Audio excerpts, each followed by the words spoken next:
Hi all അസ്സലാമു അലൈക്കും, welcome back. ഇന്നത്തേതൊരു വെട്ട് കേക്കിൻ്റെ റെസിപ്പിയാണ് കേട്ടോ. നമ്മൾ കടയിൽ നിന്നും വാങ്ങിക്കുന്ന ആ ഒരു കേക്കിൻ്റെ അതേ ടേസ്റ്റിൽ തന്നെ കുറച്ച് കാര്യങ്ങൾ ശ്രദ്ധിച്ചാൽ നമുക്ക് സിമ്പിളായിട്ട് തന്നെ ഉണ്ടാക്കിയെടുക്കാൻ പറ്റുന്ന ഒരു കേക്കാണിത്. അപ്പോൾ നമുക്ക് ഇതിൻ്റെ റെസിപ്പിയിലേക്ക് പോയാലോ? അതിനു മുമ്പ് ഈ ചാനൽ എല്ലാവരും ഒന്ന് സബ്സ്ക്രൈബ് ചെയ്യണേ.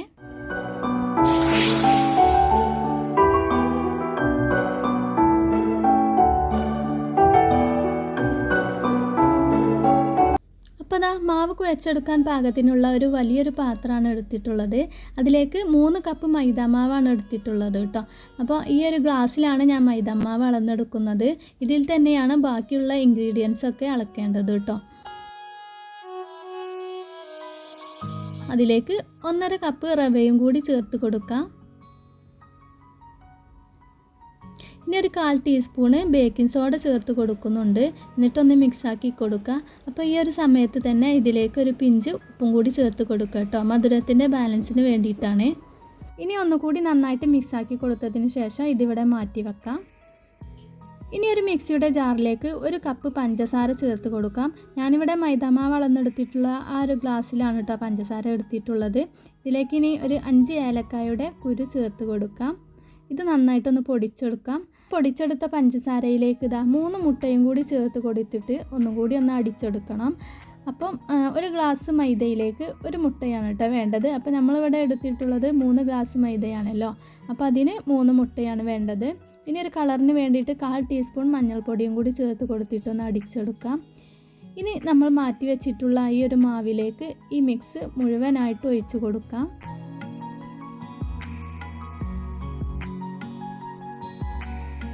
ഇതിലേക്ക് ഇനി നല്ലൊരു ഫ്ലേവറിന് വേണ്ടിയിട്ട് 1 ടീസ്പൂൺ നെയ്യ് ചേർത്ത് കൊടുക്കുന്നുണ്ട്. ഓപ്ഷനിലാണ്, വേണമെങ്കിൽ ചേർത്താൽ മതി കേട്ടോ. അതും കൂടി ചേർത്തിട്ട് ഈ മാവ് നല്ലതുപോലെ ഒന്ന് മിക്സാക്കി കൊടുക്കുക. അതിനുശേഷം കൈ വെച്ചിട്ട് നന്നായിട്ട് തന്നെ കുഴച്ചെടുക്കുക കേട്ടോ. നമ്മൾ ചപ്പാത്തിക്കൊക്കെ കുഴച്ചെടുക്കുന്ന ആ ഒരു രൂപത്തിൽ നല്ലതുപോലെ തന്നെ കൈ വെച്ചിട്ട് കുഴച്ചെടുക്കണം. ഇതിലേക്ക് ഇനി വേറെ വെള്ളത്തിൻ്റെ ആവശ്യമൊന്നുമില്ല കേട്ടോ. ഈ മുട്ടയുടെ മിക്സ് തന്നെ ധാരാളം മതിയാവും.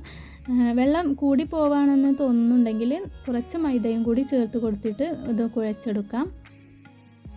ലാസ്റ്റായിട്ട് കയ്യിൽ കുറച്ച് നെയ്യോ ഓയിലോ എന്തെങ്കിലും ആക്കി കൊടുത്തിട്ട് ഒന്നുകൂടി ഒന്ന് കുഴച്ചെടുക്കുക. അപ്പോൾ ദാ ഈ ഒരു രീതിക്കാണ് നമ്മുടെ മാവ് കുഴച്ചെടുക്കേണ്ടത് കേട്ടോ. നല്ല കട്ടിയോട് കൂടിയാണ് കേട്ടോ ഈ ഒരു മാവ് ഉണ്ടാവുക. ഇനി ഇത് ഒരു 15 മിനിറ്റ് നമുക്ക് അടച്ച് വെച്ചിട്ട് മാറ്റി വെക്കാം. അപ്പോൾ അതാ 15 മിനിറ്റ് ആയിട്ടുണ്ട്. നമുക്കിത് തുറന്നിട്ട് ഈ മാവൊന്ന് പരത്തിയെടുക്കണം. റവയും മൈദയും ആയതുകൊണ്ട് തന്നെ നന്നായിട്ട് തന്നെ കട്ടിയായി വന്നിട്ടുണ്ട് കേട്ടോ. അപ്പോൾ അതാ ഇത് പരത്തിയെടുക്കാനായിട്ട് ഇതുപോലത്തെ ഒരു പാത്രമാണ് എടുത്തിട്ടുള്ളത്. ഇത് അടിയിൽ ഒട്ടിപ്പിടിക്കാതിരിക്കാനായിട്ട് കുറച്ച് നെയ്യും കൂടി തടവി കൊടുത്തിട്ടുണ്ട് കേട്ടോ. നിങ്ങൾക്ക് വേണമെങ്കിൽ കൗണ്ടർ ടോപ്പിൽ വെച്ചിട്ട് ഒരു റോളർ വെച്ചിട്ടൊക്കെ പരത്തിയെടുക്കാവുന്നതാണ്. അത്യാവശ്യം കട്ടിയുള്ളത് കൊണ്ട് തന്നെ കുറച്ച് ക്ഷമയോട് കൂടി വേണം കേട്ടോ ഇത് പരത്തിയെടുക്കാനായിട്ട്. അപ്പോൾ അതാ ഒരു സ്പൂണിൻ്റെ ബാക്ക് ഭാഗത്ത് ഞാൻ കുറച്ച് നെയ്യാക്കി കൊടുത്തിട്ടുണ്ട്. എന്നിട്ട് ഒരു സ്പൂൺ വെച്ചിട്ട് ഇതാ ഇതുപോലെ ഒന്ന് പരത്തിയെടുക്കുകയാണ് ചെയ്യുന്നത്. അത്യാവശ്യം ഉറപ്പുള്ള സ്പൂൺ എടുക്കാൻ ശ്രദ്ധിക്കുക കേട്ടോ, അല്ലെങ്കിൽ സ്പൂൺ ഒടിഞ്ഞു പോവും. അങ്ങനെ ഇതാ എല്ലാം തന്നെ ഇതുപോലെ പരത്തിയെടുത്തിട്ടുണ്ട്. ഇനി ഇതൊന്ന് കട്ട് ചെയ്തെടുക്കണം. അപ്പോൾ ആദ്യം ഇതാ വീഡിയോയിൽ കാണുന്നത് പോലെ തന്നെ നീളത്തിലൊന്ന് കട്ട് ചെയ്തെടുക്കാം.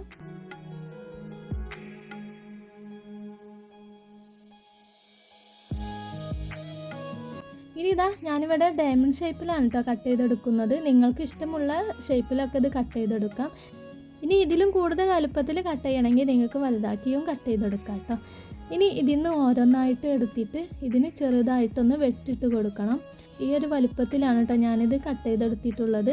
ഇനി ഇതിൻ്റെ ഈ ഒരു സൈഡ് ഭാഗം ഉണ്ടല്ലോ, ഈ ഒരു സൈഡ് ഭാഗത്ത് നിന്ന് കുറച്ചൊന്ന് വെട്ടിട്ട് കൊടുക്കണം. അപ്പോഴാണ് ഇതിന് വെട്ടുകേക്ക് എന്ന് പറയാം കേട്ടോ. അപ്പോൾ ദാ കുറച്ചൊരു 1/4 ഭാഗത്തോളം ഇങ്ങനെ കട്ട് ചെയ്ത് കൊടുക്കാം.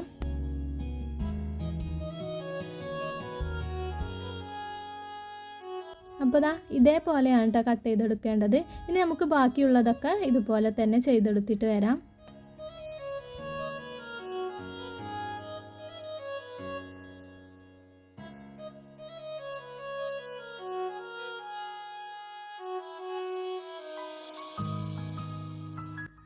എല്ലാം തന്നെ കട്ടാക്കി എടുത്തിട്ടുണ്ട്. നമുക്കിതൊന്ന് ഫ്രൈ ആക്കി എടുക്കണം.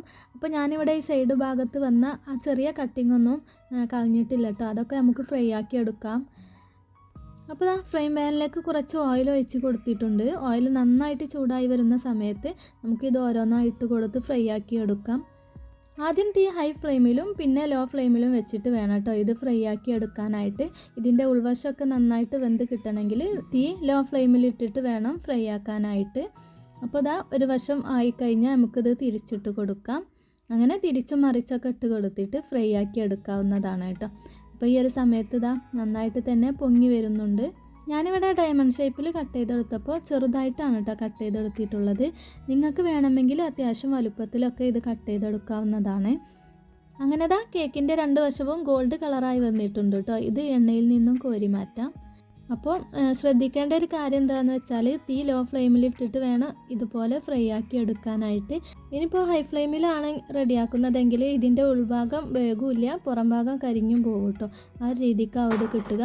അപ്പോൾ അതാ ഇതുപോലെ തന്നെ ബാക്കിയുള്ളത് നമുക്ക് ഫ്രൈ ആക്കി എടുക്കാം. ഇതുപോലെ കുറച്ച് കാര്യങ്ങൾ നമ്മൾ ശ്രദ്ധിച്ചാൽ നമുക്ക് പെർഫെക്റ്റ് ആയിട്ടുള്ള ചായക്കടയിൽ നിന്നും കിട്ടുന്ന അതേ ടേസ്റ്റിലുള്ള വെട്ട് കേക്ക് വീട്ടിൽ തന്നെ റെഡിയാക്കി എടുക്കാം. അപ്പോൾ അതാ സെക്കൻഡ് ട്രിപ്പ് ഇവിടെ റെഡി ആയിട്ടുണ്ട് കേട്ടോ. ഇത് നമുക്ക് എണ്ണയിൽ നിന്നും കോരി മാറ്റാം. കേക്കെല്ലാം ഇവിടെ റെഡിയായി വന്നിട്ടുണ്ട്. ഈ മഴക്കാലത്ത് ചൂട് ചായൻ്റെ കൂടെ കഴിക്കാൻ പറ്റിയ അടിപൊളി വെട്ടി കേക്കാണ് കേട്ടോ ഇത്.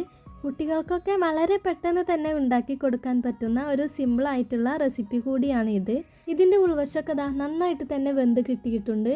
അപ്പോൾ ഈ ഒരു റെസിപ്പി നിങ്ങൾ ഇനിയും ട്രൈ ചെയ്തിട്ടില്ലെങ്കിൽ തീർച്ചയായിട്ടും ഒന്ന് ട്രൈ ചെയ്ത് നോക്കണം കേട്ടോ. ഇനി അടുത്ത മറ്റൊരു പുതിയ വീഡിയോയുമായി വീണ്ടും വരാം. അതുവരേക്കും എല്ലാവർക്കും അസ്സലാമു അലൈക്കും.